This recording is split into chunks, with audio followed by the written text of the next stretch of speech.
All right, we are live and working now. We had some technical difficulties. We're going to do a live Q&A. I have no idea what the questions are. Chris reached out to me and said, hey, I want to ask you some questions inside of our virtual gym. So, Chris, I'm going to let you go ahead and just start asking. We can get started. We'll have about 10, 15 minutes. Awesome. So one of my questions that I was wondering is, I've been stuck at my weight now for about a month. Okay. I've tried changing up my diet. I've tried, doing extra cardio, and I am just kind of stuck at my weight, and I haven't been, losing as much and as fast as I was. Yeah. So what are some tips and tricks that I can do to better myself on that? Okay, perfect. So the first thing I have to let you guys know, as a Team Beachbody Coach, which is what I am running this group, is I'm not an expert or certified nutritionist or personal trainer. But what I can share with you guys is my personal experience where places, when I've been stuck at a certain weight for a certain amount of time, or seen clients of mine get stuck and what has happened to help them get through. So for me, whenever I get stuck at a certain weight, I always have to ask myself, and in this case, I would ask you, are you following 100% the nutrition plan as outlined? That would be my first question.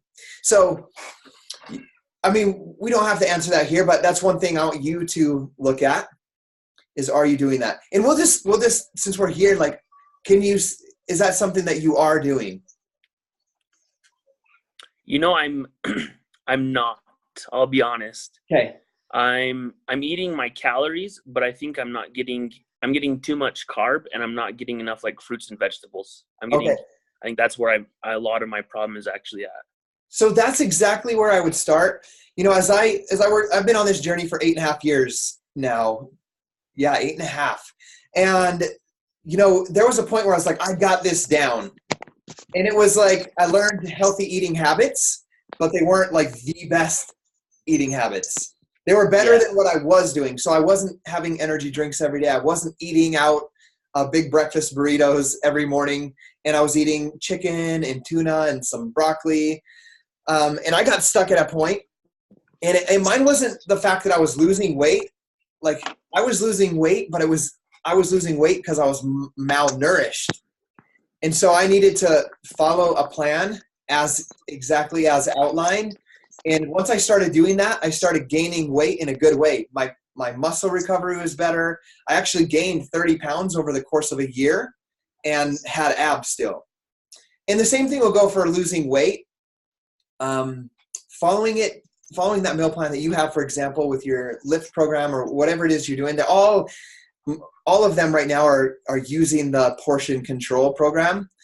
And I guarantee you, when I started the first time I used it for real, dialed in, was a program called 80-Day Obsession with Timed Nutrition.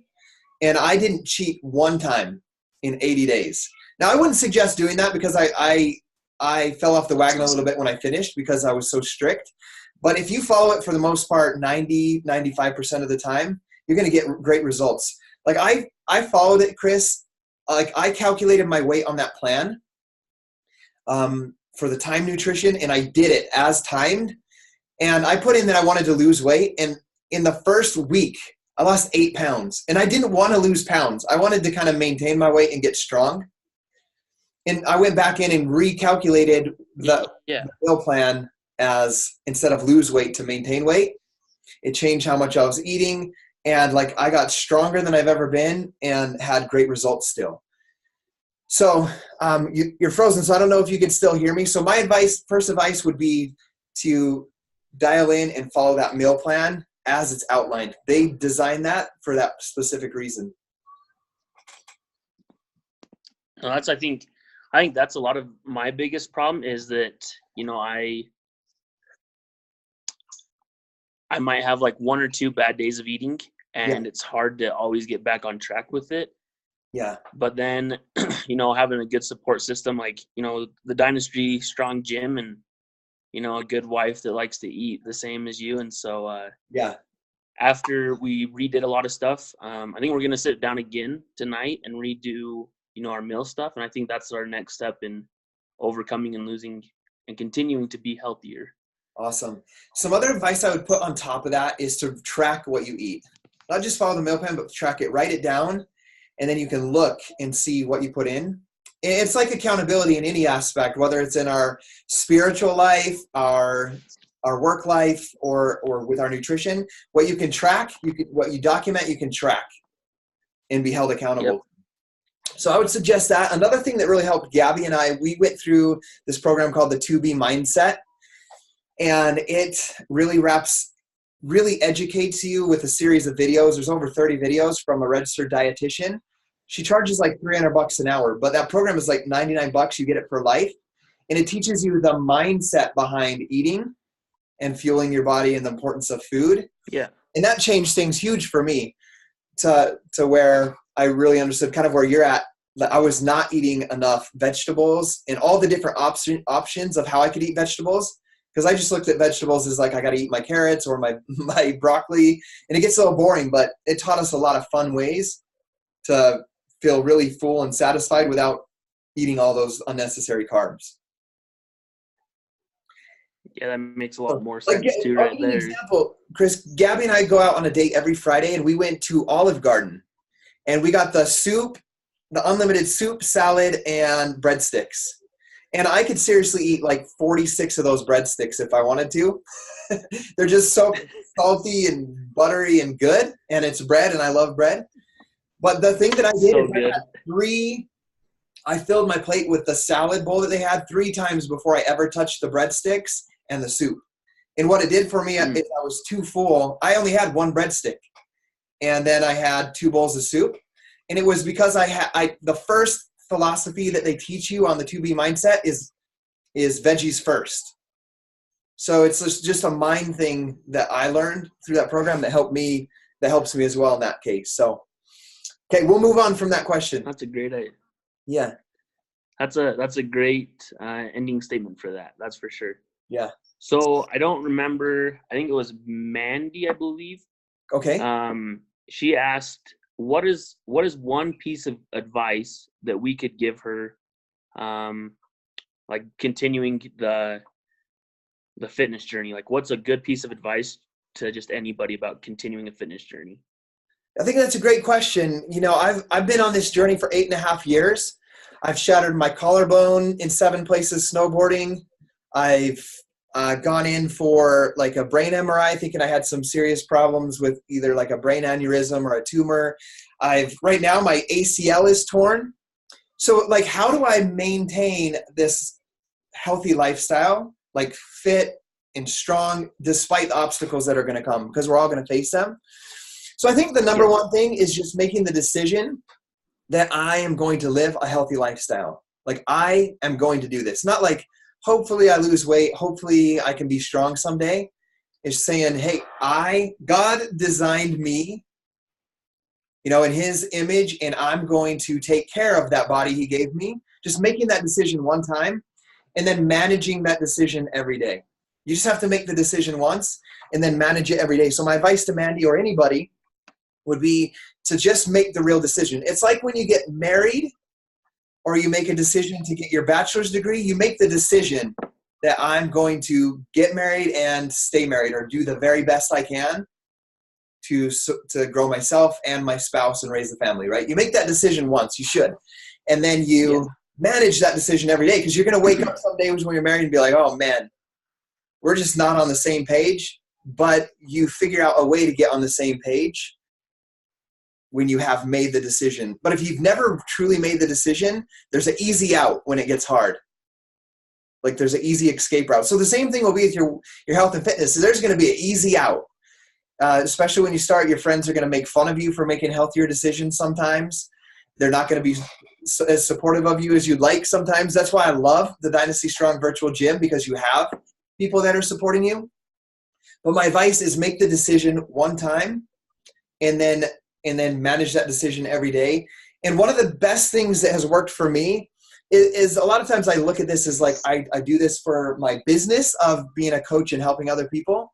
But creating habits of growing your mind and strengthening your mind just as much as you are strengthening your body inside of your gym in your basement. because your mind is going to be the thing that makes you go downstairs or go to your living room and push play on your Lift 4 workout or your 21-day fix, or your mind is going to be the one that helps you make the decision to put the right foods in your mouth versus eating a whole bag of chips and salsa. So I think it's just as important that you strengthen your mind. So my advice to Mandy and to you was make the decision. And then at the same time you're working on your health and fitness is grow your mind as well. So read good books, read books about nutrition, watch documentaries on Netflix about the importance of food and fueling your body. Read books on the mindset, and you can't see it over here, but I have over here like a stack of there's probably 200 books here in my office.